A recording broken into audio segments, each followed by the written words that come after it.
Em pé mesmo, vamos orar a Deus mais uma vez. Obrigado, querido Pai, porque Tu és bom. Cristo é real e em breve voltará para nos levar ao lar. Guarda-nos, Senhor, para o Teu reino e que o Teu nome, exclusivamente o Teu nome, seja exaltado nessa noite. Em nome de Jesus. Amém, Senhor. Obrigado, pode sentar. Obrigado ao coral.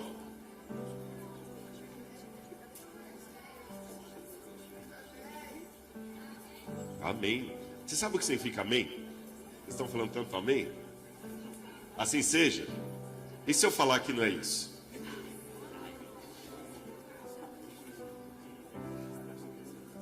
Eu vou falar com vocês o significado da palavra amém. Enquanto o coral vai descendo. A língua hebraica da Bíblia é uma língua que não tem muito a ideia de abstrato, que nós temos em português o abstrato. A gente tem muito o abstrato. Quando você fala, por exemplo, respeito, como é que desenha o respeito? Qual que é o tamanho do respeito? Qual que é a cor do respeito? Não existe isso. Saudade. Como é que você desenha isso aí? Não tem como. No hebraico, tudo é concreto. Até aquilo que nós em português ou em inglês entendemos como abstrato, eles têm como concreto. Por exemplo, quando a Bíblia fala da fidelidade, ela fala, andai nos meus caminhos. Este é o caminho, andai nele. Olha como é concreto. Como é que descreve a fidelidade de Enoque? Enoque andou com Deus. É assim que... até o pleonasmo, que no português é um vício de linguagem, no hebraico é muito forte. Quem tem ouvidos para ouvir, ouça. Quem tem ouvidos, ouça. Parece redundante. Lázaro, sai para fora. Isso é muito forte. E a palavra fé, que nós traduzimos como fé, não existe uma palavra em hebraico própria para fé. Mas a que mais se aproxima é a palavra emuná. Emuná é um tipo de firmeza, de agarramento, quando você se une a uma coisa. E já que é concreto, eu vou dar a explicação para vocês. Imagine que você está no meio do mar, você está nadando, porque o navio naufragou, seu braço já está cansado, já está dando cãibra, você vai afogar.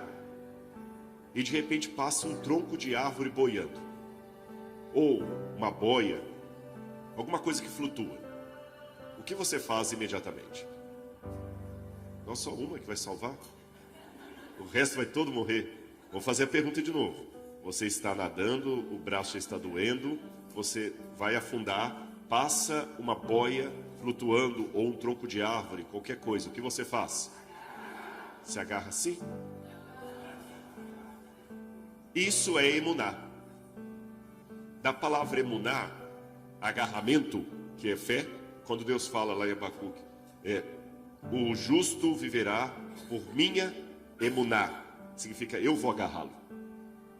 Paulo fala que em Romanos, o justo viverá pela fé, por se agarrar a Deus.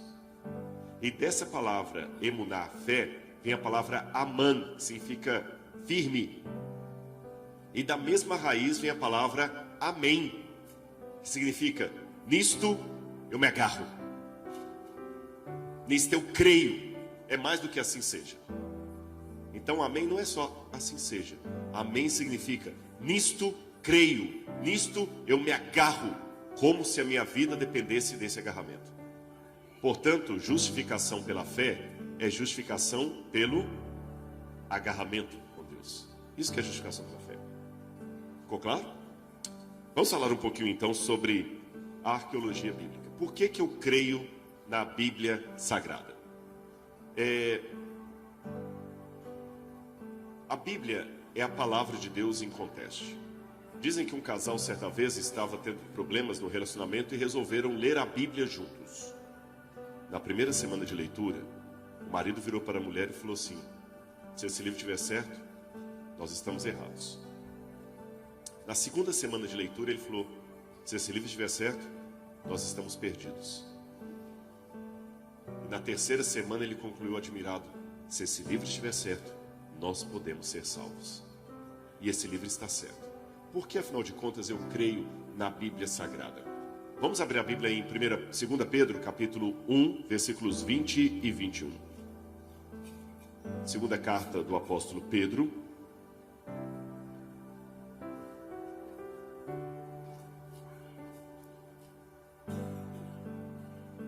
Eu estou estreando essa Bíblia aqui, e ela é nova, as páginas estão grudando aqui, que a outra estava bem arqueológica, sabe? Enquanto estava arqueológica, dava para usar. Quando ela começou a ficar jurássica, eu levei a outra Bíblia que eu tenho em casa, eu levei no podcast, e quando eu fui abrir a Bíblia, a capa ficou de um lado. Sério, tá no YouTube isso aí. Aí eu ganhei, eu fui um outro podcast numa editora, aí o pessoal falou, não, a gente vai te dar uma Bíblia nova. Aí me deram essa aqui. E a Laura me lembrou que a outra só tinha 2 anos de uso. Então tá bom, né? Significa que tá... Agora é a vez dessa aqui, ó. 1 Pedro... Tá grudando aqui.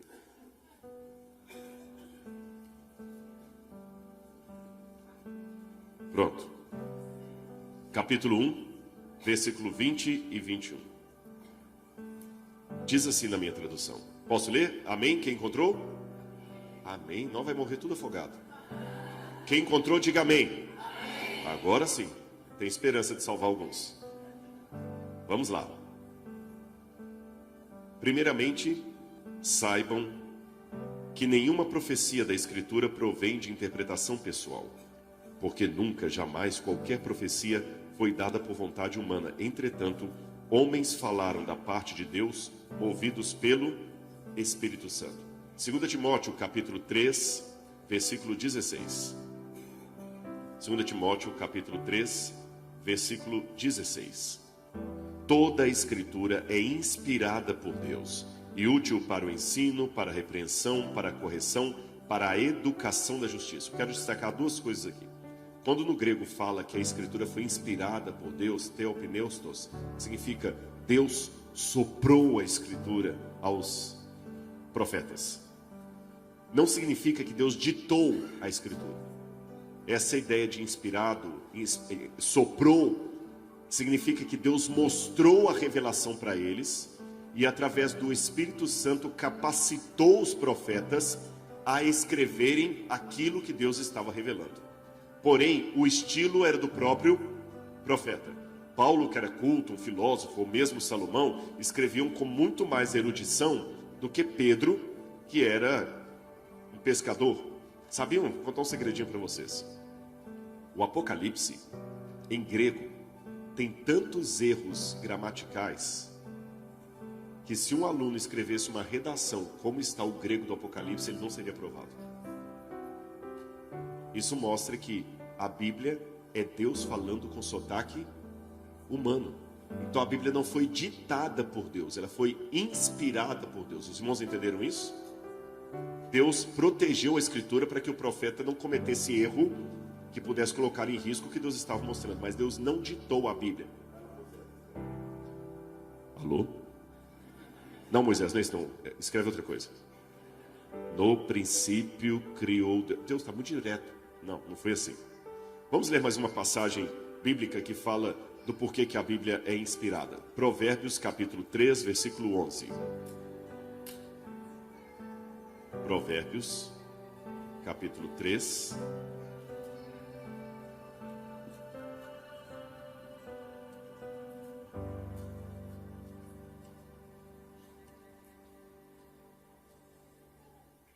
Versículo 11.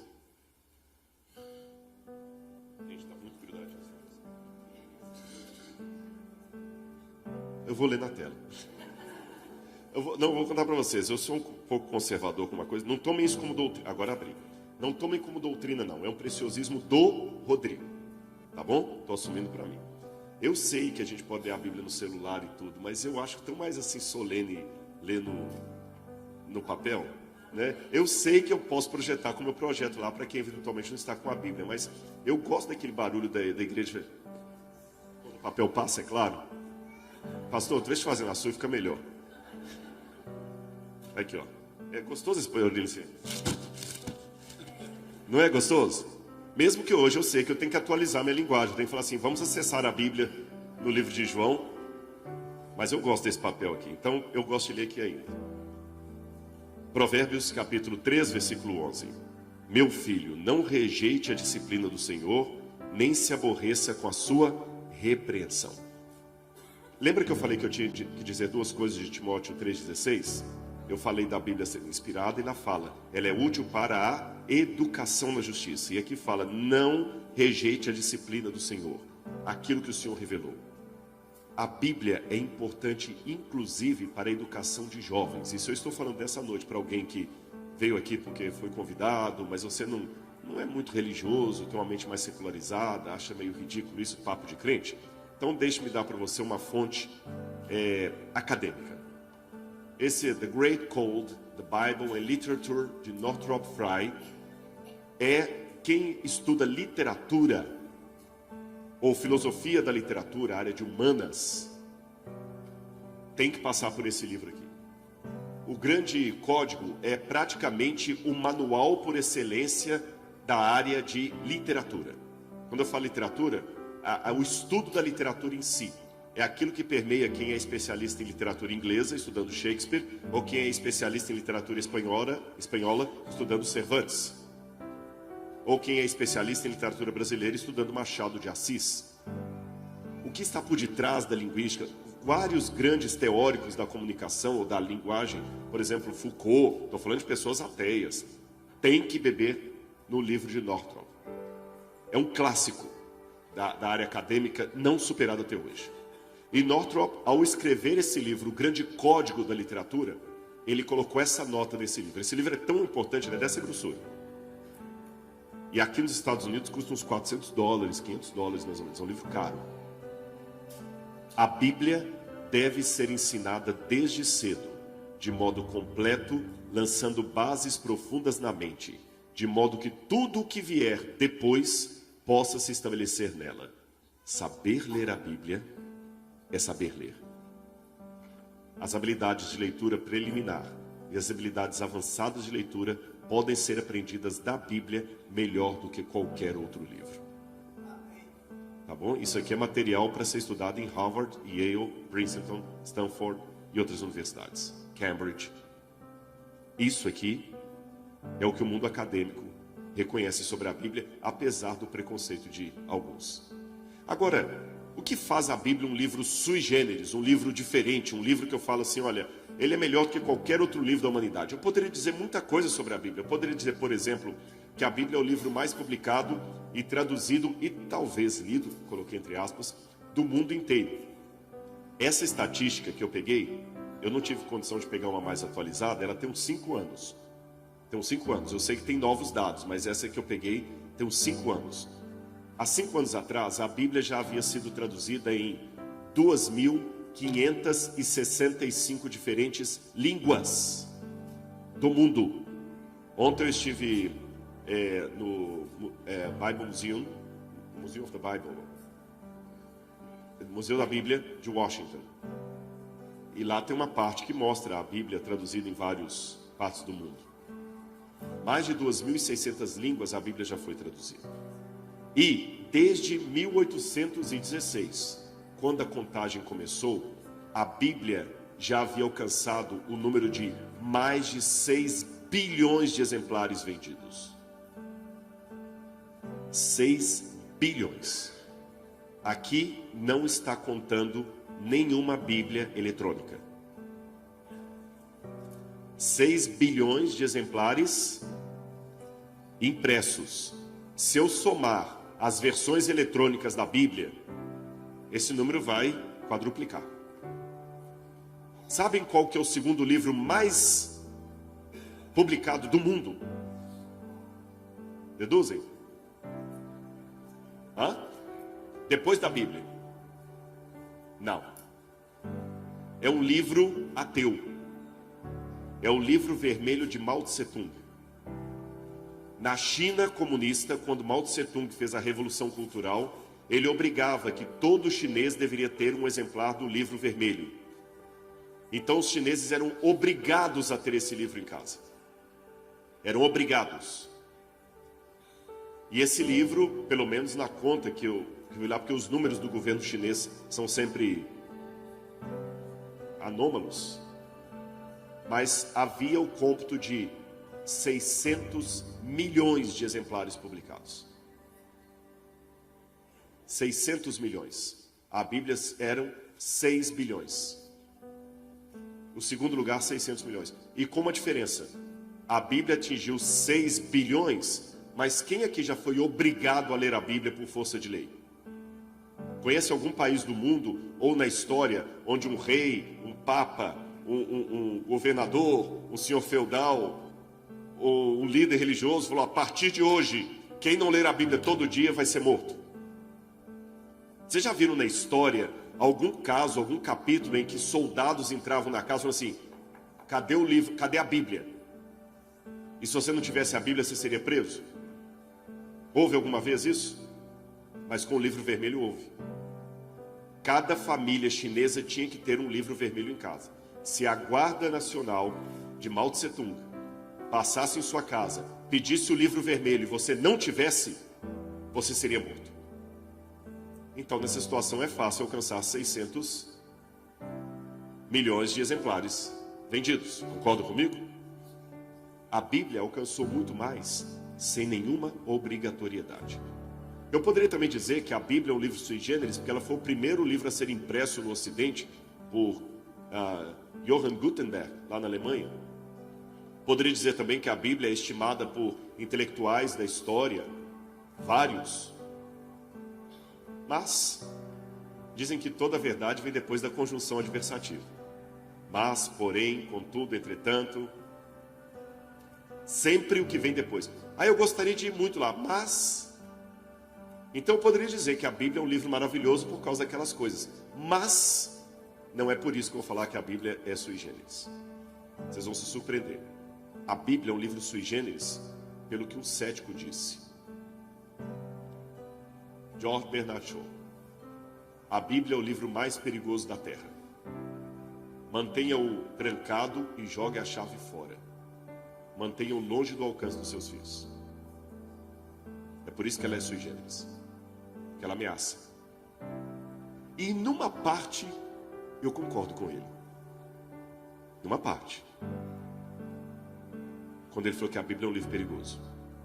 Se você está aqui nessa noite, eu quero dizer para você. Esse livro de capa preta, ele vai mexer com a sua vida. Vou dizer mais uma coisa para você. Esse livro é revolucionário. Vou dizer mais uma coisa para você. Você não tem como ser neutro em relação a esse livro. Porque se esse livro for mentiroso, se a Bíblia for mentirosa, é a pior mentira de todos os tempos. Tem que ser combatida. Tem que ser denunciada. Por outro lado, se esse livro for verdadeiro, é a maior verdade de todos os tempos. Tem que ser anunciada, tem que ser prestigiada. Não tem como ficar neutro. Vocês entenderam? Não tem como ficar neutro. Não, eu não sou nem contra nem a favor, muito pelo contrário. Você pode ser isso em relação ao futebol, pastor, gostando do Botafogo, né? Não pode não, né? Eu sou tão ruim de futebol que se futebol fosse religião, eu seria ateu. Mas eu sei de uma história, viu, pastor Eto? Não vou falar em qual divisão que foi, não. Em algum lugar do mundo aí, o pastor estava tão empolgado com o futebol e ele tinha que pregar, não tinha jeito. Ele falou, irmãos, vamos abrir a Bíblia em São João 2:1.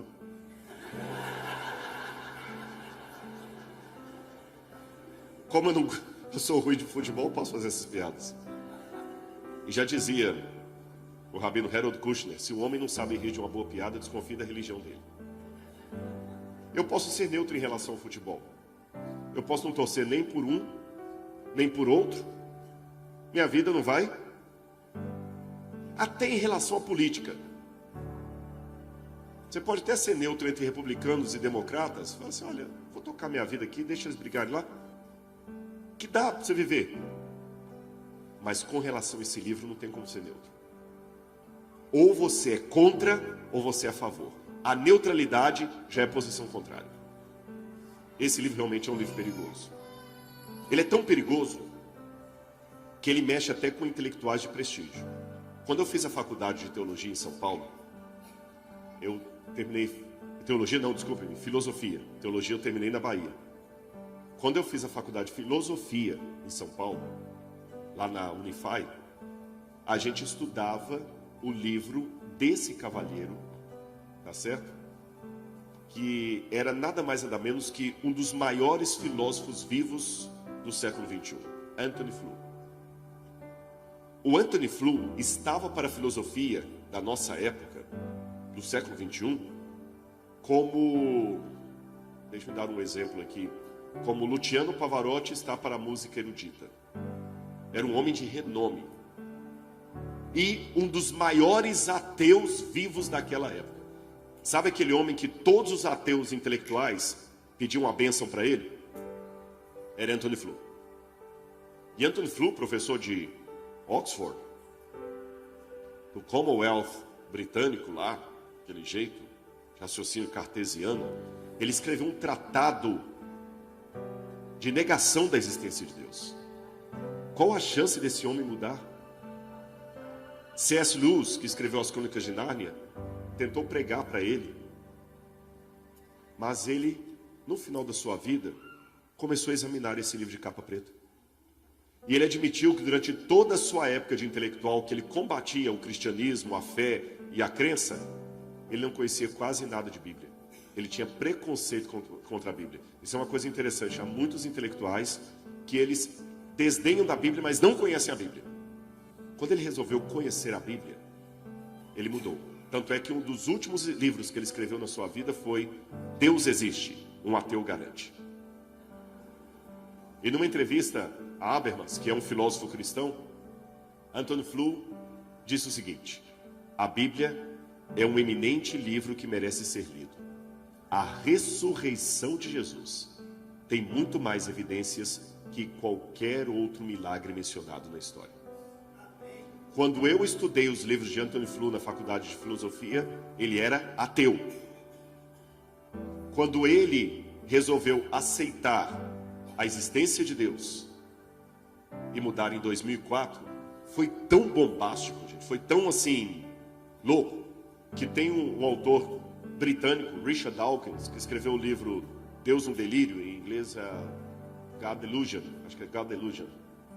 E o Richard Dawkins, quando anunciaram que Antony Flew agora acreditava na existência de Deus e na Bíblia, o Richard Dawkins falou: isso é mentira, impossível, um homem daquela envergadura intelectual não ia cometer uma besteira dessa. Foi negado. Eu mesmo fiquei em dúvida se eu falava disso em sala de aula ou não, porque a internet hoje aceita tudo. Porque, só para os irmãos entenderem o que eu estou falando, dizer que Antony Flew passou a acreditar em Deus na Bíblia é como falar agora que, sei lá, o Papa resolveu aceitar a guarda do sábado e estudar a lição de Costa Batida. Aí, quando confirmou que realmente Antony Flew veio a público e escreveu artigos sobre a sua mudança, aí o pessoal que antes duvidava da conversão dele, como Richard Dawkins, começaram a falar assim: ele está gagá, é problema da idade.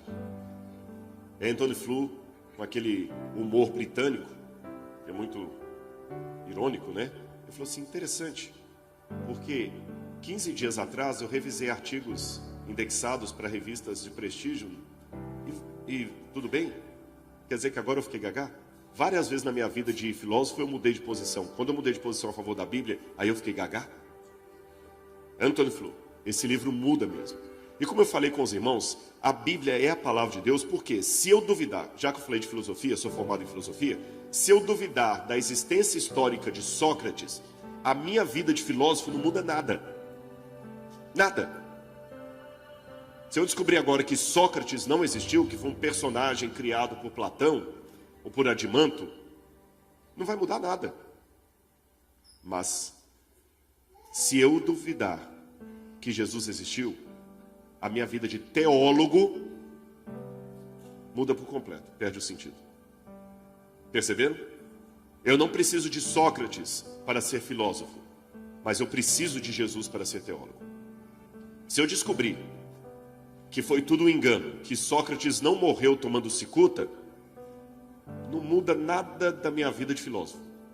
Mas se eu descobrir que Jesus não morreu crucificado numa sexta-feira, muda tudo da minha vida de teólogo. Ou seja, não dá para ficar neutro em relação a esse livro. Então vocês veem que durante a semana na igreja, na Brazilian Temple, eu falei muito sobre a arqueologia como contexto para a Bíblia Sagrada, que é um papel da arqueologia, colocar a Bíblia dentro do seu contexto. Os que estiveram lá viram. Quem não esteve, pode depois assistir na internet. Aqui eu quero falar um pouquinho diferente. A importância da Bíblia para a historicidade, da arqueologia para a historicidade da Bíblia. Eu vou explicar aos irmãos por quê. A arqueologia não prova a Bíblia. Nunca digam isso. A arqueologia não prova nem comprova a Bíblia. Por quê? Porque a Bíblia é a palavra de Deus. Se a Bíblia é a palavra de Deus, a autoridade máxima é do próprio Deus. Ele não precisa de ninguém que reconheça a sua firma. Deus é Deus. Mas então, qual é o papel da arqueologia? Já que ela não comprova a Bíblia. Vamos mais. Ela não só não comprova a Bíblia, como eu não tenho pela arqueologia como provar a Trindade. Eu não tenho através da arqueologia como falar que é Pai, Filho e Espírito Santo. Esses são assuntos que demandam fé. Então qual o papel da arqueologia? Além daquele papel que eu falei com os irmãos de dar contexto para os episódios da Bíblia, ela tem uma outra vantagem. Porque se com a arqueologia eu comprovo a historicidade da Bíblia, a possibilidade real daquilo ter acontecido, então a teologia que se assenta sobre essa história também será verdadeira. Porque diferente do Bhagavad Gita, do Mahabharata, do Alcorão, do livro dos Vedas, do Tao Te Ching, ou qualquer outro livro sagrado que eu possa mostrar para vocês, a Bíblia é o único, repito, o único livro religioso da humanidade que demanda realidade histórica para ser verdadeiro. Por exemplo, o Bhagavad Gita dos hindus. Se eu descobrir que Arjuna, tem uma história lá que Arjuna luta e Krishna ajuda lá, se eu descobrir que Arjuna e Krishna não existiram, o Bhagavad Gita continua válido, porque é um romance, é uma parábola. Mas a Bíblia é diferente. Se a história que a Bíblia apresenta é uma grande parábola, ela perde o valor. Tem que ser real. E como é que a gente, então, encontra essa evidência da arqueologia? Esqueçam aquela história do Indiana Jones. Eu gosto do Indiana Jones para entretenimento, não para arqueologia. Não é aquele negócio que você entra e está tudo lá, sabe? Com a caveira no trono. Não. A gente encontra fragmentos de história. Eu não posso, através da arqueologia, confirmar a historicidade de todas as histórias que a Bíblia apresenta. Na verdade, como arqueólogo, eu só posso confirmar a historicidade de algumas histórias da Bíblia. Por quê? Porque o passado só deixou fragmentos para nós. Não deixou o quadro completo. Mas o trabalho da arqueologia é como o da estatística. Aqui na América também eles fazem aquelas campanhas que tem no Brasil, quando vai ter eleição para presidente, governador, que eles entrevistam as pessoas e falam assim, se as eleições fossem hoje... Aqui também acontece isso, que no Brasil tem, eu não sei se na América eles fazem isso. Sim ou não? Sim. Quando eles apresentam na televisão, o Ibope ou Datafolha entrevistou 2.657 pessoas. Se as eleições fossem hoje, Machado de Assis ganharia em primeiro lugar com 57% dos votos. Cecília Meirelles ficaria em segundo lugar. Brancos e nulos somariam tanto. Eles entrevistaram toda a população do país? Apenas uma parte. Mas a parte por amostragem me dá uma ideia do todo. Isso é método científico. Então, com a arqueologia eu faço a mesma coisa. Eu não tenho como comprovar o 100% da história. Mas se o que eu consigo comprovar é uma amostragem razoável, dá para entender que o resto também será verdadeiro. Mas antes de entrar nessas comprovações essa noite, eu quero fazer uma pergunta. Por que que Deus se comunicaria através de um livro? Por quê? Raciocine comigo. Eu estou aqui com o meu irmão César, aqui, que me deu uma carona, agradeço. César está aqui na minha frente. Levanta a mão, César, só para o pessoal ver onde é que você está. Está aqui, ó. Vamos supor que o César está... Aqui a carteira dele caiu debaixo dali, ele não viu. Eu estou vendo que a carteira dele caiu, então eu tenho que alertá-lo que a carteira dele caiu no chão. O que é mais fácil? Eu virar daqui da frente e falar assim, César, sua carteira caiu no chão, ou eu ir até o celular, digitar em hebraico, no WhatsApp, para um amigo israelense. E esse amigo israelense recebe lá em Israel, num fuso horário diferente daqui, que lá estão 5 horas a mais, 4 ou 5 horas a mais. E lá em Jerusalém, esse meu amigo recebe meu WhatsApp, talvez no outro dia, para poder traduzir aquilo para o inglês, para mandar um WhatsApp para uma outra pessoa na redondeza, para outra pessoa traduzir isso para outro idioma, para traduzir para outro, para mandar para o WhatsApp do outro, para chegar para outro, para chegar para ele poder ir lá e avisar o... Faz sentido isso? O que vocês acham? Não faz sentido, porque essa volta toda, não era mais fácil falar aqui direto? Então por que Deus fez isso com a Bíblia? Por que Deus não fala direto com cada um? Por que Deus escreveu uma coisa em hebraico lá atrás para passar através do tempo de um para o outro, de um para o outro, de outro para o outro, para chegar para mim, para eu poder explicar para você, César? Não era mais fácil Deus falar direto? César, sua carteira caiu no chão? Não era mais fácil? Por que Deus deu essa volta toda? Bom, 1 Pedro 1,21 diz, nós já lemos, nenhuma profecia foi dada por vontade humana, entretanto homens falaram da parte de Deus, movidos pelo Espírito Santo. Então parece uma contradição se nós podemos ir diretamente a Deus em oração, porque Ele precisa de um livro para revelar a sua vontade. Um livro escrito em outro idioma, noutra época, por outras pessoas. Simples. Porque Deus respeita os padrões cognitivos da humanidade. E aproveitando a presença da Marli aqui, desde a pedagogia lá, isso é Vygotsky. Vygotsky dizia que você só aprende através do outro. Aí você pode falar, tá, mas tem gente que é autodidata. O que é ser autodidata? É estudar por conta própria o que o outro descobriu. Ah, mas ele descobriu. Tá, ele descobriu uma parte. Aí o outro descobriu outra parte. O outro descobriu outra parte. Ninguém descobriu todo. O Vygotsky dizia muito claro que nós só aprendemos através do outro. E isso, agora voltando a falar de uma maneira mais crente, é a forma que Deus encontrou de criar humildade e união entre nós. Sabe o que você aprende quando você faz doutorado? Pode contar um segredo? Sabe o que significa PhD? Alguém sabe aqui, PhD? Hã? Ninguém sabe. Não tem tanto PhD aqui na América? Permanent Head Damage. PhD. Permanent Head Damage. Cabeça permanentemente. Mas da brincadeira para o sério. Sabe o que você descobre depois que você faz um doutorado, um PhD? O tanto de coisas que você não sabe. Quando você faz o doutorado, que tanto de coisa que eu não sei bulufas daquilo. Você pode ser doutor em astrofísica, mas se o seu carro quebra aqui no inverno, você precisa do mecânico.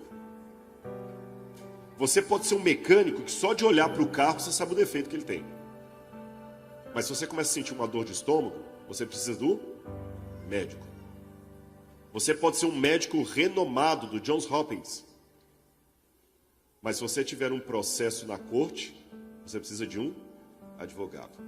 Você pode ser um advogado formado em Harvard, mas se você quer controlar bem as suas finanças, precisa de um economista.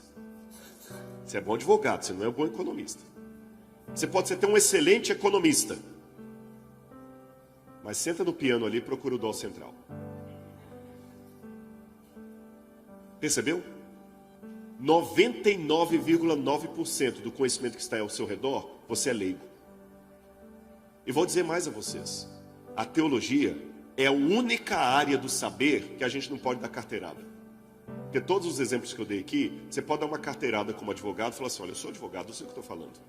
Eu sou economista, eu sei o que eu estou falando. Eu sou médico, eu sei o que eu estou falando. Porque eu sou doutor em medicina, eu sou doutor em direito, eu sou doutor nisso. Mas em teologia você não é doutor em Deus. Não existe especialista em Deus. A única diferença do teólogo para quem não é teólogo é que a gente tem algumas ferramentas para refletir sobre Deus, como o hebraico, o grego, a arqueologia, só isso. Mas fora isso, o teólogo é o crente refletindo sobre a sua fé. Até as crianças que estão aqui são teólogas. Quando elas perguntam assim, mamãe, por que o coelhinho, por que a gente passou e o bichinho morreu? Ele está sendo um teólogo, ele está fazendo perguntas de fé. Até a criança é teóloga. Karl Barth, que foi um grande teólogo suíço, falava o seguinte, Diga-me como é a sua teologia, eu te direi quem você é. A teologia pertence a todos, não é exclusividade dos acadêmicos. Então vamos superar aquela ideia antropocêntrica que o universo é Deus e eu. Eu preciso do meu irmão e ele precisa de mim. Albert Bandura falava muito, ele foi um dos professores de Stanford aqui, e ele falava do conceito de modelagem, que a criança só reconhece a realidade através do adulto. É mais ou menos o que Vygotsky tinha falado. Para eu aprender de música, eu tenho que ir a alguém. Para eu aprender de medicina, eu tenho que ir no outro. Para eu aprender... Então, Deus fez isso com a Bíblia. Para eu aprender de Deus, eu tenho que ir nos meus irmãos. Porque se eu fosse a Deus direto para aprender dele, sem passar por outros irmãos, a religião seria muito antropocêntrica. Eu e Deus.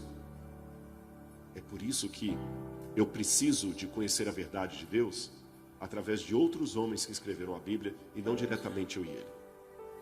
E mesmo para interpretar esse livro, eu preciso da comunidade.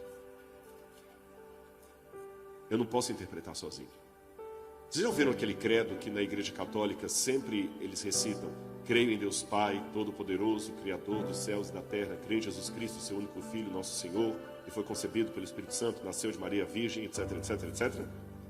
Esse credo católico, ele é do 2º século. Ele antecede até mesmo todo o sistema católico posterior.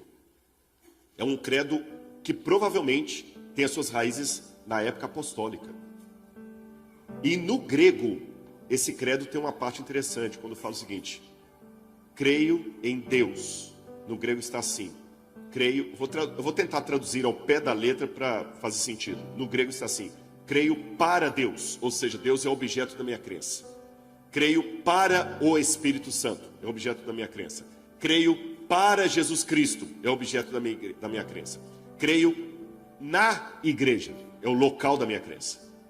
É que quando a gente traduz em português, parece tudo a mesma coisa, né? Creio em Deus, creio em Jesus, creio no Espírito Santo, creio na igreja. Parece que tudo é objeto da minha crença. Não, não, não, não.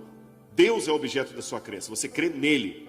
Você crê em Jesus. Você crê no Espírito. Você crê na igreja local. Tanto é que um dos grandes erros que tem por aí é quando o pessoal fala: a igreja sou eu. A igreja não sou eu.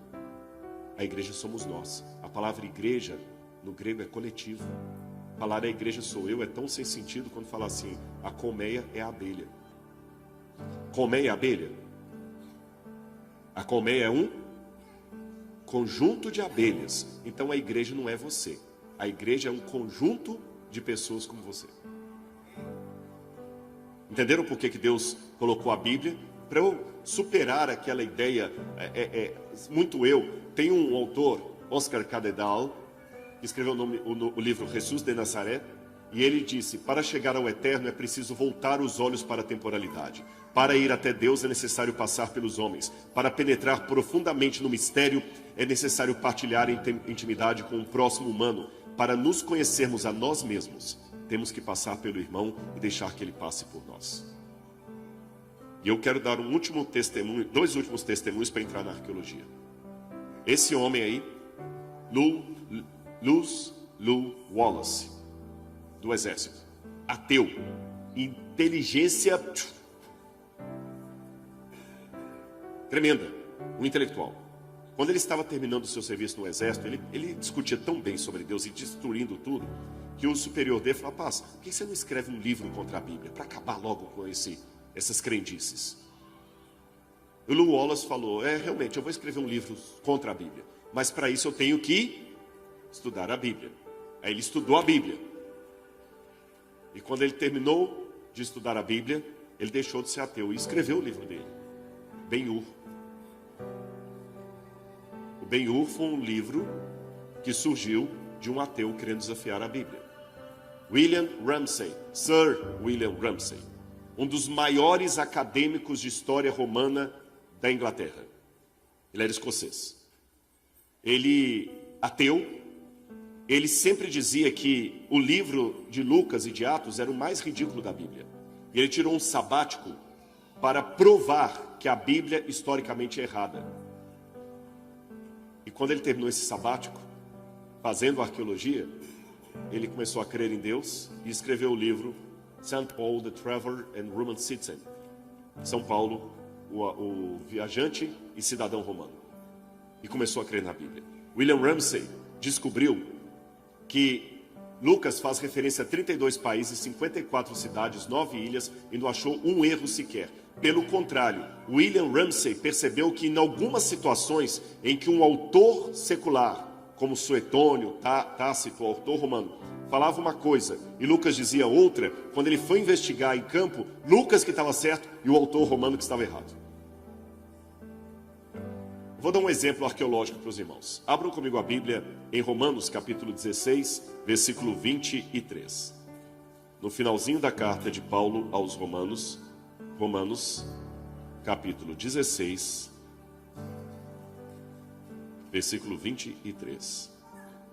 Posso ler? Amém? Nossa, você vai morrer todo... Pastor, você vai terminar com a igreja vazia, viu? Vou dar uma chance aí, Titanic. Quem achou, diga amém. Agora sim. Se no Super Bowl vocês falarem amém, como vocês falaram na primeira vez aqui, vai ser um desastre. Né? Gaio, meu hospedeiro e toda a igreja manda saudações. Também mandam saudações Erasto, tesoureiro da cidade. É interessante que quando eu guio grupos na Grécia, que agora a Grécia não está mais no roteiro, não dá mais tempo.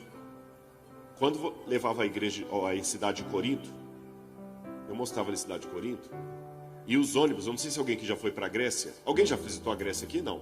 Corinto? Já foram? Fizeram turismo mesmo. Visitaram a cidade de Corinto, na Grécia? Não. Mas não visitou? Tá. Quem já foi para a Grécia vai lembrar que normalmente quando termina um sítio arqueológico, tem um estacionamento de ônibus ali, e os ônibus ficam parados, você sai do sítio, pega o ônibus e vai embora, não é isso?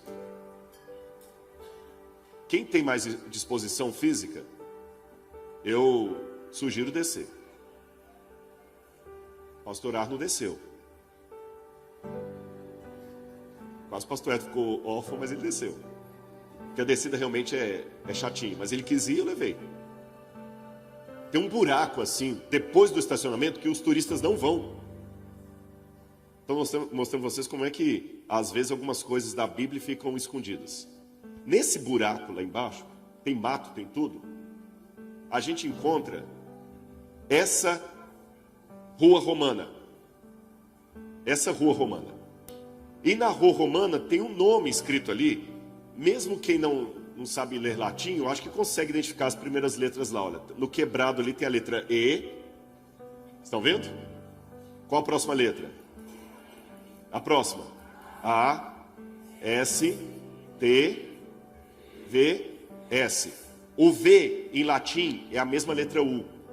Então o que está escrito ali? Erastus. A inscrição completa está escrito justamente Erastus pro aeditali sua pecunia extraviti. Traduzindo, Erasto, comissionário de obras públicas, custeou as despesas dessa pavimentação. E esse, quando fala aeditali, que é justamente o aedilitate, que é justamente eles traduziram por comissionário de obras públicas, é a palavra para tesoureiro em latim. Tesoureiro, oikonomos, que eu falo em grego, a mesma palavra que Paulo usa aqui. Então eu tenho em Paulo um Erastus, que era tesoureiro da cidade de Corinto, e que foi ajudante de Paulo. Eu tenho ali o nome dele no chão. E um mato desse tamanho. Vocês estão vendo que, eu não sei se é de propósito, porque a Grécia é até um país cristão, mas vocês estão percebendo que tem quase que uma má vontade em apagar as evidências da Bíblia? Vocês já viram como é que o diabo mergulha o Oriente Médio em guerra após guerra para poder prejudicar? Irmãos, perdoe-me, eu sou um acadêmico, mas eu não posso deixar de falar como crente. Existe uma guerra espiritual para falar essas coisas. Não é tão simples. Existe uma guerra espiritual. Existem forças do mal que não querem que as pessoas saibam disso. Eu falei durante a semana para vocês das escavações na Babilônia. Isso aqui embaixo são as escavações de Ur dos Caldeus, onde viveu Abraão. E em cima as escavações do Egito. Falei com vocês também durante a semana das descobertas sobre a Babilônia, da colina de Hilá, que muita gente falava que Babilônia não existiu, quando Claudius James Rich escreveu Memórias sobre as ruínas da Babilônia, desconfiando que ali na colina de Hilá tinha as ruínas da Babilônia. Depois Henry Layard foi investigar lá e finalmente Robert Goldwyn começou a escavar a Babilônia em 1898. Ele gastou 14 anos escavando a Babilônia. E o que eles pesquisaram? Eu contei durante a semana, só recapitulando. Eles perceberam, por exemplo, aqui é um caso que eu tenho em 1933, de uma foto de um beduíno iraquiano. E eles iam até a colina de Hilá e pegavam pedras de lá, tijolos. E embaixo de onde ele está sentado, você tem uma inscrição, uma casa de beduíno feita com pedras da Babilônia, pedras antigas. A Babilônia toda foi descoberta, nós já falamos sobre isso. E lembra a profecia de Isaías: Babilônia, a joia dos reinos, glória e orgulho dos caldeus, será como Sodoma e Gomorra quando Deus a transtornou. A Babilônia era linda, nós falamos durante a semana sobre os lugares onde estariam olha, lembram a Eságila, onde está esse Eságila lá, e Entemenac, está vendo lá? Lembram do tijolo que a gente traduziu, que eu mostrei que veio daquele templo? Ali, naquela região onde está aquela pirâmide, que ficavam os tesouros que Nabucodonosor roubou de Jerusalém. Foi provavelmente ali também que Nabucodonosor ergueu a sua imagem, ordenando que todos se prostrassem diante dela. Aqui, onde está escrito para a casa de Actu, você tem uma avenida principal da Babilônia. E ali está escrito portão de Ishtar. Daniel passou por esse portão. Esse portão foi descoberto, foi levado para a Alemanha e foi reconstruído no Pergamon Museu. Olha que lindo. Você sabe que agora o Pergamon, lá na Alemanha, vai ficar fechado por 5 anos para a reforma. Então, quem não visitou vai esperar 5 anos para visitar de novo. É lindo esse portal da Babilônia. E é interessante que ele traz sempre... Estão vendo esses... tem um boizinho aqui embaixo, no meio tem como se fosse um dragãozinho. O do meio aqui, o segunda linha aqui. É o Marduk, que luta contra o Tiamat, o dragão de Marduk. 2 Reis 24 falava de como Nabucodonosor atacou Jerusalém.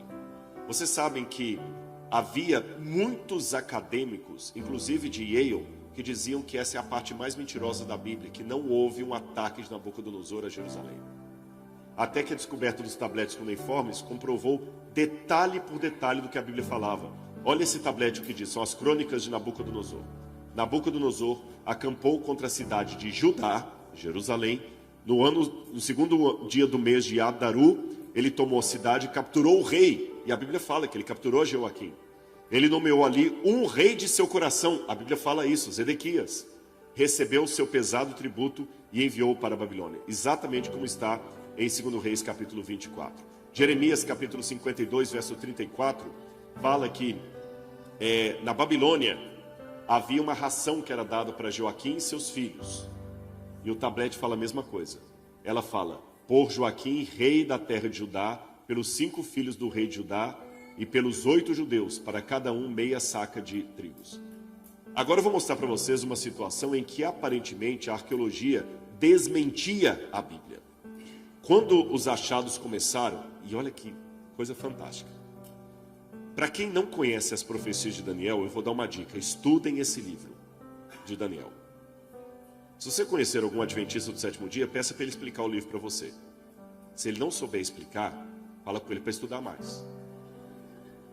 Ele tem a obrigação de saber. Tem uma profecia em Daniel que fala que o tempo do fim seria aquele que ia abrir o livro de Daniel. E eu não vou explicar a profecia para vocês aqui, mas só vou dizer que esse tempo do fim começou em 1798. Em 1798, o livro de Daniel seria aberto para o povo. E sabe o que aconteceu em 1799, um ano depois? Napoleão Bonaparte encontra a Pedra de Roseta no Egito e começa a arqueologia moderna. Um ano depois, e a arqueologia moderna começa a explorar o Egito, depois a Mesopotâmia, encontra a Babilônia, encontra o contexto do livro de Daniel. Ou seja, não estou puxando sardinha para minha brasa não, mas o início da arqueologia está profetizado em Daniel. Porque a arqueologia veio para abrir o contexto de tudo isso que eu estou falando para vocês.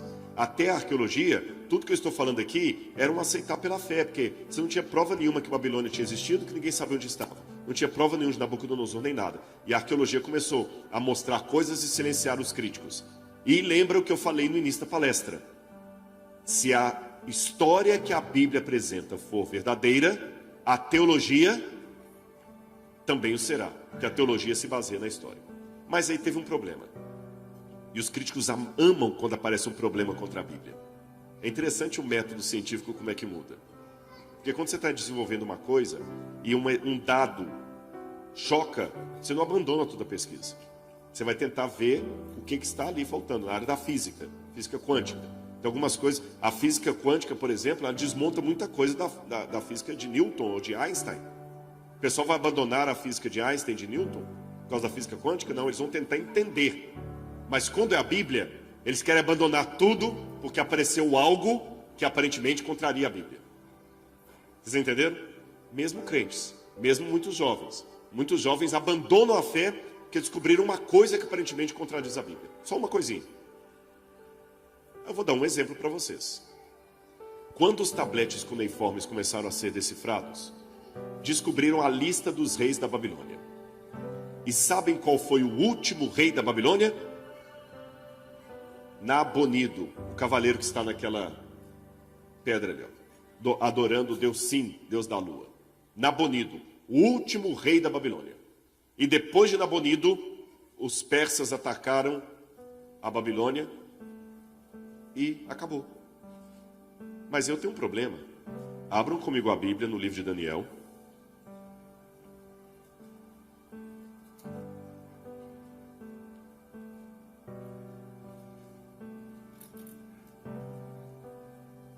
Capítulo 5.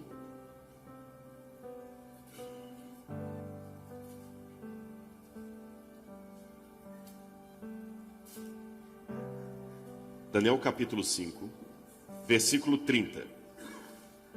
É aquela história da mão que escreveu na parede. O capítulo termina o seguinte: naquela mesma noite, Belsazar, rei dos caldeus, foi morto. E Dario, o Medo, se apoderou do reino quando tinha mais ou menos 62 anos de idade. Pela Bíblia, qual foi o último rei da Babilônia? Belsazar. Mas pela arqueologia, qual foi o último rei da Babilônia? Nabonido. Aí muitos críticos falaram, está vendo? A arqueologia desmente a Bíblia. Quem está com a razão? Se me perguntassem isso na época, eu falasse, olha, eu não tenho uma resposta, eu não tenho uma explicação, mas eu sei que a Bíblia é a palavra de Deus. O problema é que Belsazar não aparecia em nenhum documento da Babilônia. Estava a lista de todos os reis da Babilônia, todos, mas Belsazar não aparecia. E além de não aparecer, o último rei foi Nabonido, então não tinha como ter alguém. Até que Talbot, William Charles Talbot, esse camarada, estava nos porões do Museu Britânico. Lá ainda tem até hoje muitas caixas de tabletes com escrita cuneiforme, tabuinhas de argila, não foram decifradas. E ele encontrou esse cilindro. E quando ele começou a traduzir o cilindro, ele corrigiu alguns erros de tradução que havia de Hitzit. E ele percebeu que numa das linhas, o rei Nabonido pedia oração para o seu filho, Belshazzar. O nome está aqui. Lembra que eu falei que é silábico? Aquela primeira parte você diz Bel, a do meio, Shar, Uzur, Belshazzar, Belsazar. Aí o Talbot, que era ateu, falou assim, olha, a gente tem que maneirar. Existiu Belsazar, sim. Mas ainda assim a gente não precisa acreditar em Bíblia. Porque a Bíblia coloca Belsazar como rei dos caldeus. Ele não era rei. Ele era príncipe, filho do rei. Então a Bíblia continua errada. A gente só equivocou quando falou que ela inventou alguém que não existia. Existiu Belsazar, mas ele não era rei. A Bíblia está errada. Só que depois, mais tarde, em 1882, foi publicada uma tradução das Crônicas de Nabonido. E nessa crônica, e está aqui, gente, a foto que eu estou mostrando não é ilustrativa, não, é a foto do objeto que eu estou fazendo referência. Está no Museu Britânico. Nessa pedra está dizendo que Nabonido era um rei que passava a vida viajando fora do reino dele. Ele não ficava lá administrando a cidade, não.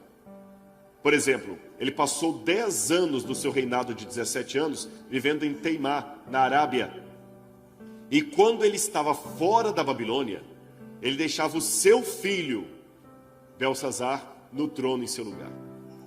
E essa crônica fala que quando os persas chegaram, quem estava no trono da Babilônia era Belsazar, filho do rei, que foi morto, e o rei foi de Teimá com um exército para tentar pegar os persas, mas foi tarde demais, ele foi preso. Então, na verdade, quem estava no trono quando os persas chegaram foi Belsazar. Vamos voltar para a Bíblia? Olha que interessante. Daniel, capítulo 5, o próprio livro de Daniel, capítulo 5, diz assim, capítulo 5, versículo...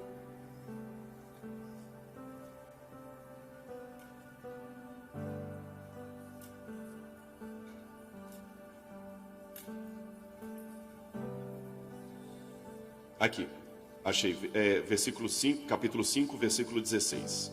Quando o rei oferece para Daniel a chance de decifrar, ele diz assim: eu tenho ouvido dizer que você, Daniel, é capaz de dar interpretações e soluções de casos difíceis. Portanto, se você ler o que está escrito e me revelar a sua interpretação, você será vestido de púrpura, receberá uma corrente de ouro para pôr no pescoço e será o terceiro homem mais importante do meu reino. Por que vocês acham que Daniel recebeu a oferta de ser o terceiro homem mais importante? Olha a diferença de José do Egito. O faraó falou: José, você será o segundo homem. Mas para Daniel, o rei falou: você será o terceiro. Por quê? Porque ele era o segundo. Vocês perceberam que, com o tempo, é só uma questão de esperar e acaba a coisa voltando a favor da Bíblia? Vou dar mais um exemplo para vocês. Essa aqui é a estela de Mecha, ou Messa. O rei Mecha era um rei arameu, inimigo de Israel, da região da Síria. E essa pedra foi encontrada no século XIX, pelo missionário Frederick Klein. Frederick Klein estava na região da atual Jordânia. E ele, como missionário, queria pregar o evangelho para os beduínos. E ele viu que uma tribo de beduínos que o hospedou ficava lá com essa pedra preta de basalto, ela é dessa altura assim mais ou menos, no meio do acampamento lá. A criança brincava, aquilo ali e tal, as mulheres penduravam coisas naquilo ali. E Frederick Klein estudou teologia. Então, mesmo que ele não soubesse todas as línguas do Antigo Oriente Médio, ele conseguia identificar que eram letras importantes. Aí ele cometeu um erro que a gente não pode cometer quando está com, principalmente árabe. Demonstrou interesse demais. Valorizou, né? Lá no Oriente você quer comprar uma coisa, desdém. Se você demonstrar aqui que é aquilo, ele vai botar o preço 4 vezes mais. Como ele demonstrou interesse demais em comprar a pedra deles, o pessoal falou assim: se ele está querendo é porque tem coisa aí dentro, tem ouro aí dentro. Aí sabe o que os beduínos fizeram? Pregaram a pedra, quebraram. Eles pegaram e colocavam no fogo. Quando ela estava bem quente, deitavam água fria e batiam a marreta. Ela explodiu. Só que, felizmente, Frederick Klein passou um decalque antes ali para recuperar a inscrição. Ele recuperou os pedaços da pedra, levou para o Museu do Louvre, está lá hoje na França, no Museu do Louvre, e a pedra, você vai ver, consegue perceber ali a parte que está quebrada e a parte que foi refeita? Se você for no Louvre, é até inteirinha, mas a original são aqueles pedaços ali. E essa pedra confirma muito da história bíblica de 2 Reis, falando do rei Messa. A pedra menciona o rei Jeú, menciona o nome do Deus de Israel, o tetragrama sagrado, e mostra como o aramaico era muito parecido com o hebraico. E essa era a letra hebraica antiga. Quem estava na semana, lembra que eu contei para vocês que na Babilônia os judeus deixaram de escrever com as letras hebraicas para começar a escrever com as letras babilônicas? As letras paleo-hebraicas eram assim, olha, igual do aramaico antigo. Depois teve o neo-aramaico. Era assim que escrevia.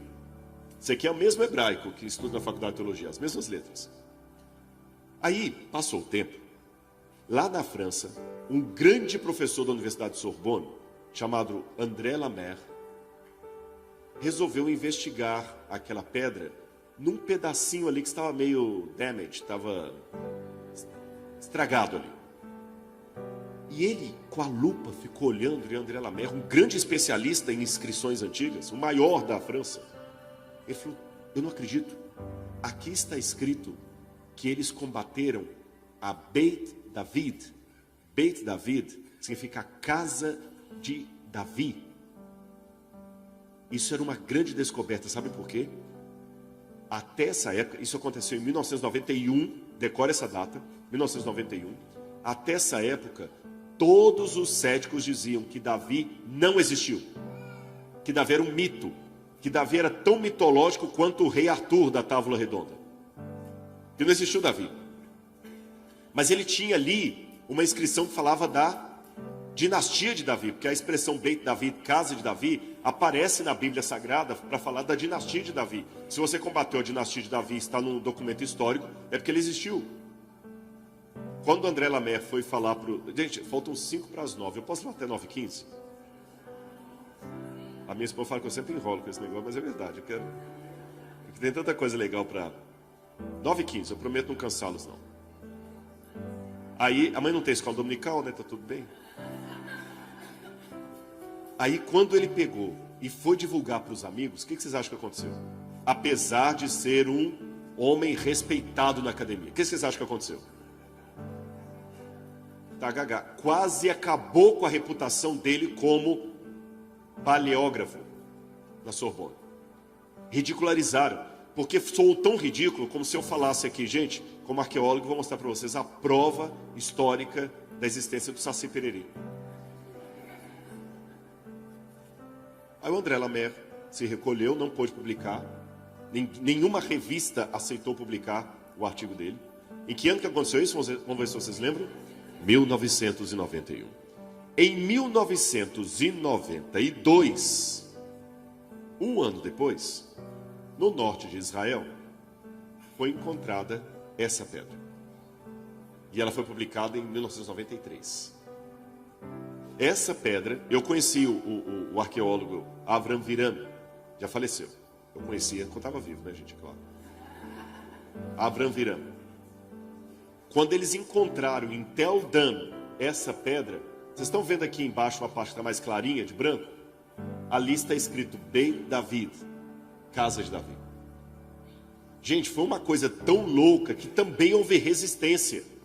Mas não tinha como, porque a pedra não foi comprada no mercado de antiguidades. Ela foi encontrada num sítio arqueológico. Chegaram a suspeitar que Avram Viram tinha forjado a escrita.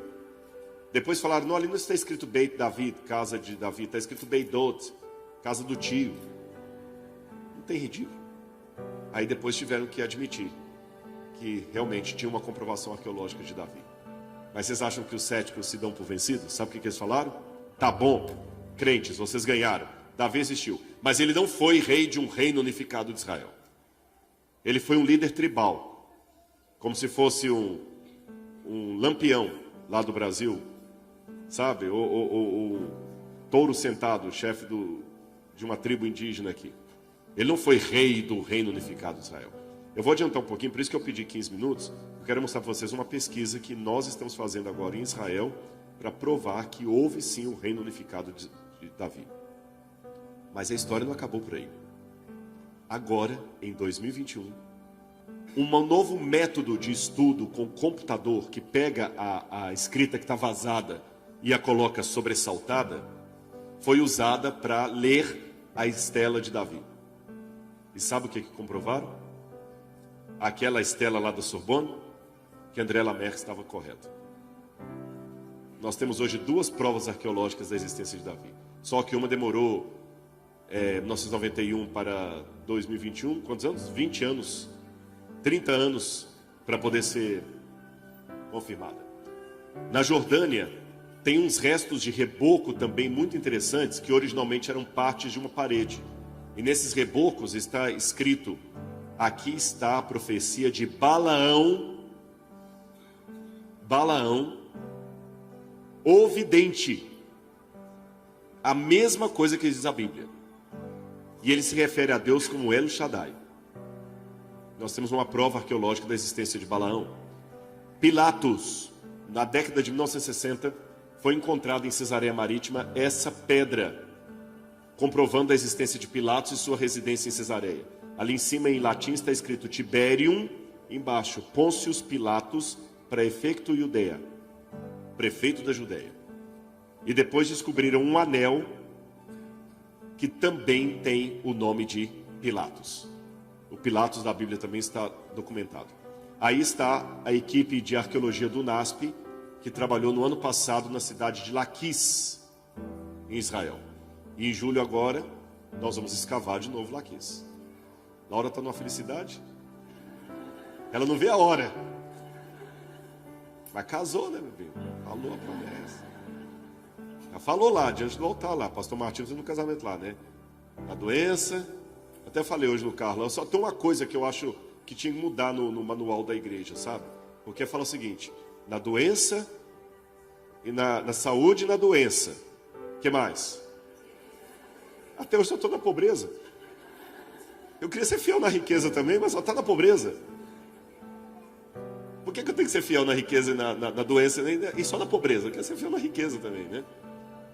Mas a Universidade Adventista do Tennessee já escavou a cidade de Laquis com o professor Joseph Garfinkel, que foi meu professor na Universidade Hebraica. E a Universidade Adventista do Tennessee escavou dois verões lá. E agora a Universidade do NASP está escavando mais dois, o Centro Universitário do NASP, mais 2 verões. Escavamos ano passado e vamos escavar de novo agora. Isso aí é a turma do NASP. Por que eu estou mostrando isso para vocês? Porque muitos jovens que estão aqui talvez estudam faculdade secular e o professor ridiculariza. Esse negócio dessa igreja não tem... Isso é bobagem, é tudo coisa de crente. Não, meus irmãos, a Bíblia também tem ciência. A Bíblia também tem método científico. A Bíblia também tem artigo científico publicado. Não é só ateu que é racional, não. Eu não sou racionalista, mas racional o crente também é. A gente produz publicações. E agora nós estamos justamente comprovando a existência histórica do reino unificado de Davi. Já que estou falando de Laquis, deixe-me contar algumas coisinhas que foram encontradas lá interessantes. Aqui está a entrada da cidade. Vocês veem que tem 3 câmaras de um lado e 3 câmaras do outro. Estão vendo? Quando você entra na cidade, nos tempos bíblicos, você tinha que passar naquelas câmaras. O que é aquilo ali? Bom, aquilo ali é justamente a Receita Federal. Quando você chega no aeroporto, Customs, tinha que passar. E havia uma coisa interessante. Vocês conseguem ver do lado de cá que tem uma câmera, 2 câmeras, uma câmera, 2 câmeras. Na terceira câmera, isso, mouse, ajuda. Aí, olha, aí mesmo, isso, está com Parkinson. Desculpa, ele está ajudando e ainda faz piada com o sujeito. Depois sai da igreja e não sabe por quê, né? Obrigado, viu, irmão? Desculpa. Volta o mouse para lá. Ele ficou com água, ficou chateado e tirou lá. Se vira agora. É aí mesmo. Mas eu quero que você veja. Aí, pertinho, vai subindo um pouquinho. Para. Aí, desce um pouquinho. Isso, para frente, começou a sair. Parou. Não, você voltou. Parou. Aí. Estão vendo aquele lugar ali? Ali foi encontrado um altar pagão de ponta cabeça. Ele estava virado. Sabe? Upset. E além de estar virado, ele estava, os altares na época bíblica, eles tinham 3 colunas aqui, 3 cantos. 1, 2, 3, 4. Falei 3? Não, é 4. Eu me equivoquei. 1, 2, 3, 4. Essas pontas do altar estavam quebradas. E a gente consegue perceber em arqueologia quando algo foi quebrado por ação do tempo, ou quando foi quebrado assim, alguém foi lá e quebrou. Existe uma diferença de um celular que caiu no chão e um celular que alguém chegou com uma marreta e bateu em cima dele. O modo como esse altar que foi encontrado ali foi destruído demonstra que alguém chegou realmente com a marreta e quebrou as pontas do altar, colocou o altar de cabeça para baixo e do lado dele e acima dele, olha lá o lugar que eles estavam escavando, acharam isso aqui, ó. Estão vendo lá de cá? Uma pedra com um buraco no meio, uma latrina, um lugar de um banheiro. Agora, por que alguém ia colocar uma latrina em cima de um altar? E com um detalhe, não tem pipes ali, não tem esgoto, não tem canos. Vamos ler a Bíblia? Abra a Bíblia comigo em 2 Reis, capítulo 10, versículo 27. Vamos ler um pouquinho das reformas religiosas que houve em Israel. 2 Reis, capítulo 10, versículo 27.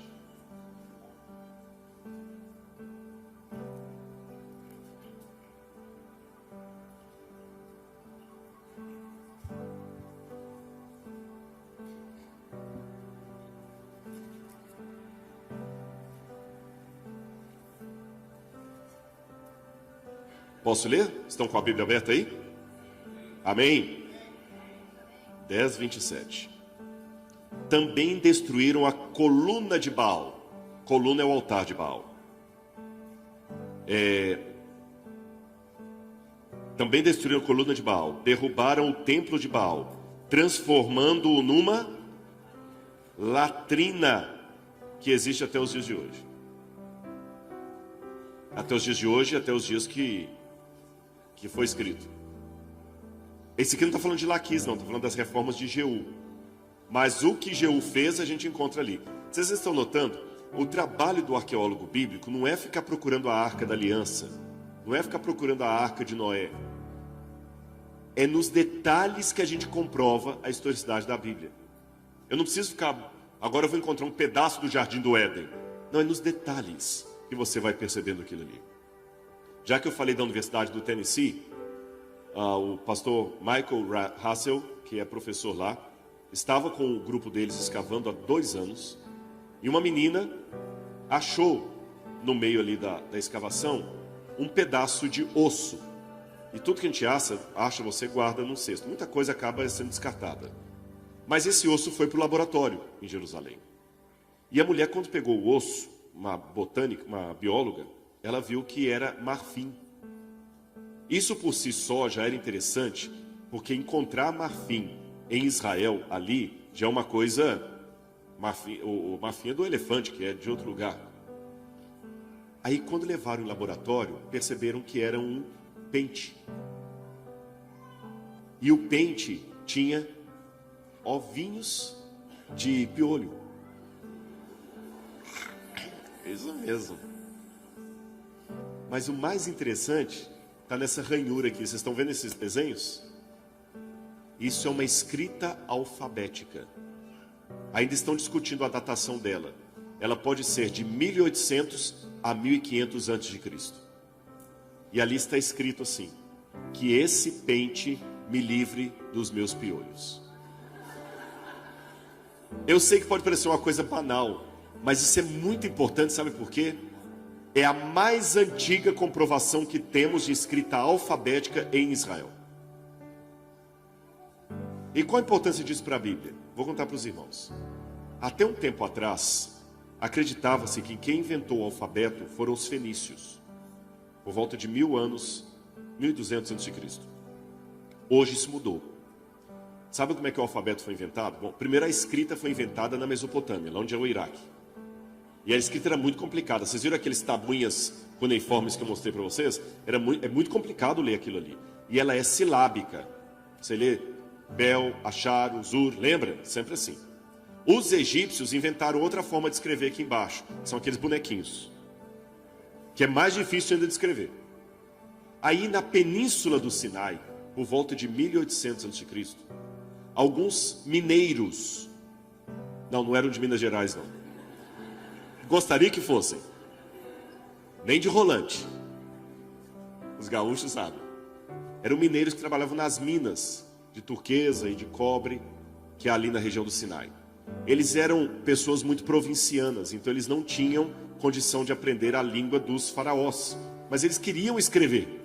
Então eles pegaram aqueles desenhos faraônicos e começaram a modificar e simplificar e criaram uma escrita rudimentar em forma de letras. Foi o primeiro alfabeto da humanidade.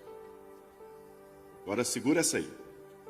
Quando Moisés estava na terra de Midian, Deus falou com Moisés o quê? Moisés, põe por escrito tudo o que eu te ensinar. Vocês que mexem com tecnologia, a maior tecnologia estava lá, porque Deus deixou descer o tablet do céu e baixou da nuvem. E sabe que originalmente era para ser só uma tábua da lei, né? Os judeus falam isso. Tem rabino que fala que Moisés recebeu a tábua da lei e falou assim: o que é isso, senhor? Os meus mandamentos, Moisés. Mas quanto custa? É de graça. Então eu vou levar 2.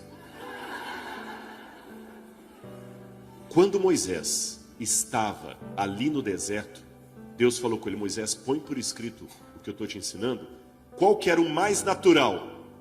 Onde que Moisés foi educado? Em que faculdade que ele estudou? Qual língua ele se expressava melhor? Egípcio. Moisés ia escrever tudo em egípcio, com aqueles bonequinhos lá. O Gênesis ia estar escrito tudo daquele jeito. Deus falou: não, vamos quebrar a lógica humana. Lembra que Paulo falou que Deus pega a sabedoria humana e torce? Você vai escrever na língua dos incultos mineiros. Com essa escrita, senhor? Tá bom. Moisés escreveu o Gênesis, não com essas letras hebraicas aqui, que não existiam ainda, com aquele jeito rústico. Mas o fato de Moisés escrever daquele jeito, sabe qual foi a bênção? A escrita alfabética nunca se perdeu. Se ele tivesse escrito em língua faraônica, a gente tinha que esperar até 1822 para François Champollion decifrar a pedra de Roseta e a gente poder ler o Gênesis.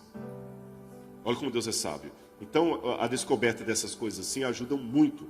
E para terminar, o último achado arqueológico que eu queria mostrar para vocês aqui é de uma profecia.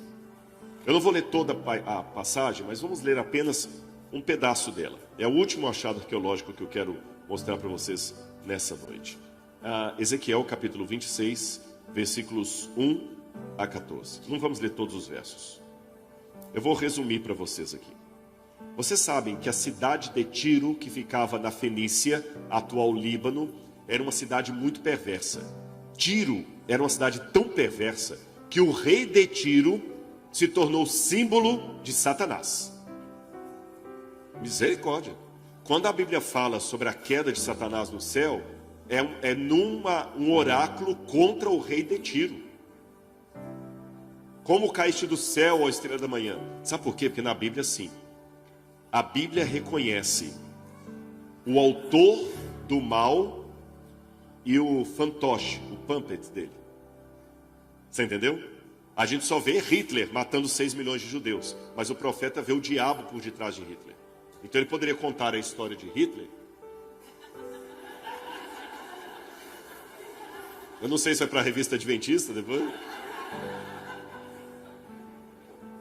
Se fosse um profeta fazendo um oráculo contra Hitler, ele ia falar de Hitler misturando a história de Hitler com a história de Lúcifer.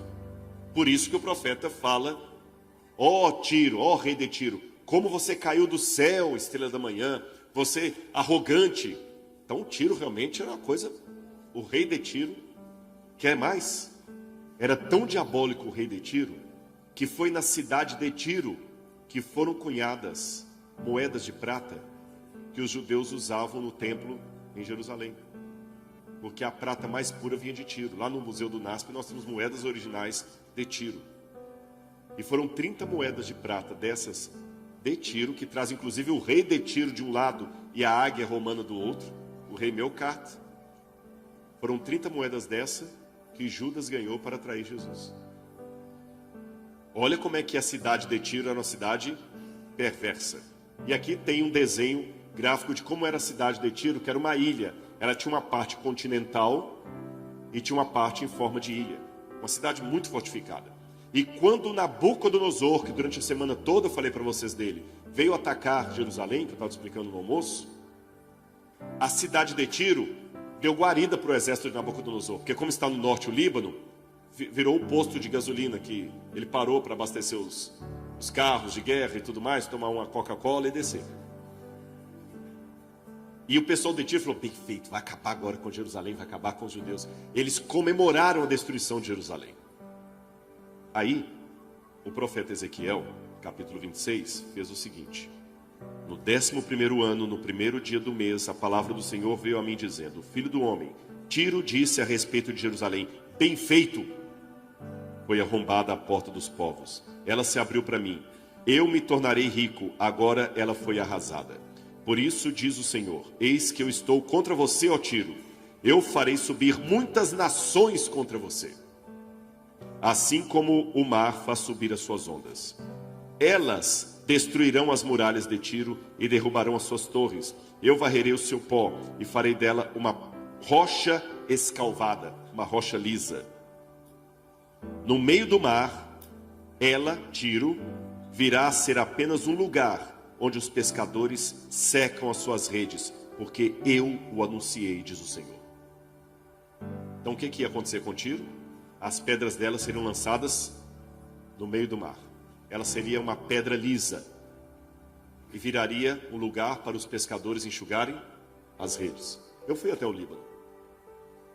E o que você está vendo aqui na água? Colunas da cidade de Tiro.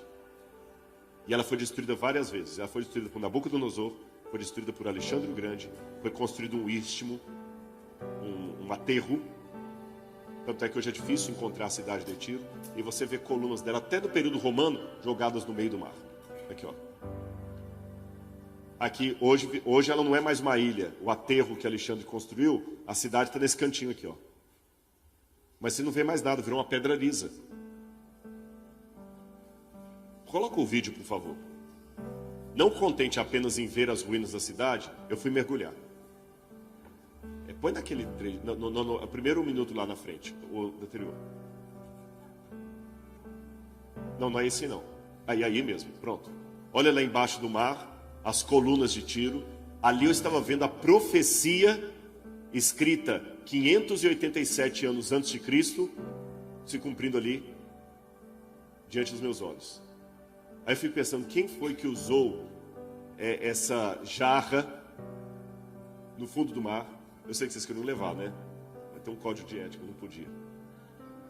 Ali são colunas. Isso aí, na época da cidade, estava a céu aberto. Pessoas ricas passavam por aí, viam a cidade, trocavam dinheiro no comércio. Era a Quinta Avenida da época, era a Nova York da época.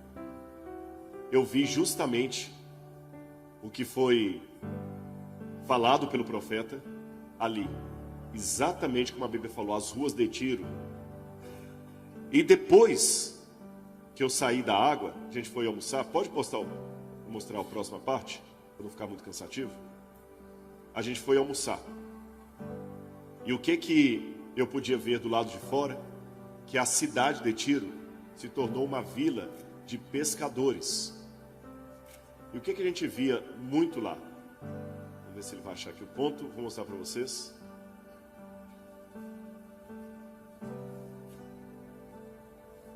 Quase isso, 10 alguma coisa lá.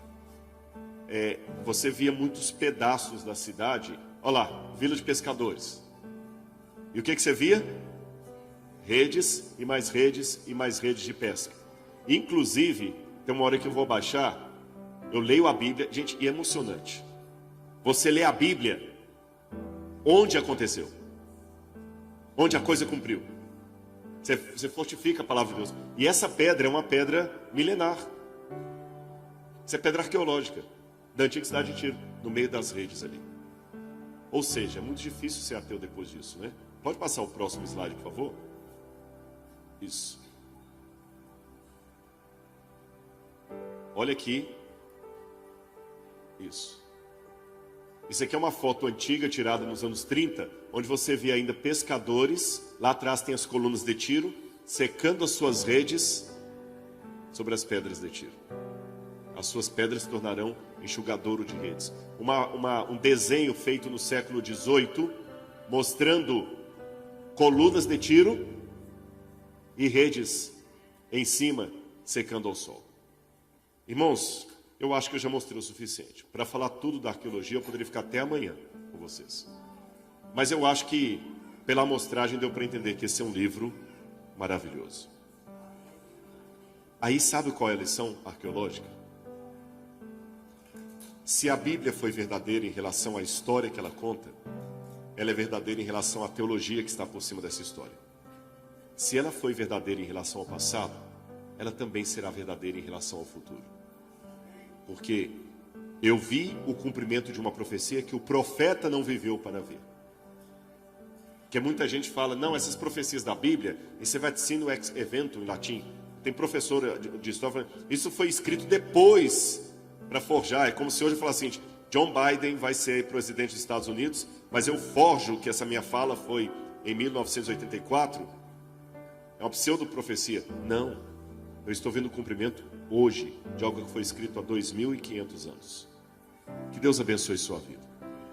Eu espero que você entenda essas amostras que eu dei da arqueologia, de como as pedras clamam que Jesus é o Senhor, que esse livro tem a salvação e que o que Ele prometeu vai se cumprir. Jesus em breve voltará. Os jovens que aqui estão, estudem a Bíblia, sempre. Esse livro é o livro mais importante na sua vida. Não é só com seu pai e sua mãe mandando, não. Estude por você mesmo. Isso aqui vai abrir os seus horizontes, não vai permitir que você seja fantoche de ideologias que estão nesse mundo aqui. Esse livro vai libertar você, vai dar a você uma visão que nenhum outro livro da humanidade terá. Que Deus abençoe a cada um. Vamos ficar em pé e fazer a oração final? Obrigado. Faz oração ou espera? Sim, vamos orar então. Amado Senhor, em nome de Jesus eu te louvo pela oportunidade de abrir a Tua palavra nesse lugar e testemunhar da veracidade desse livro maravilhoso, a Bíblia Sagrada. Que a Tua graça esteja conosco, querido Pai. Que o Senhor possa perdoar os nossos pecados. Que o Senhor possa nos dar forças para vencer o mal e nos livrar de toda injustiça. Guarda-nos para o Teu reino, Senhor. Em nome de Jesus nós oramos. Amém.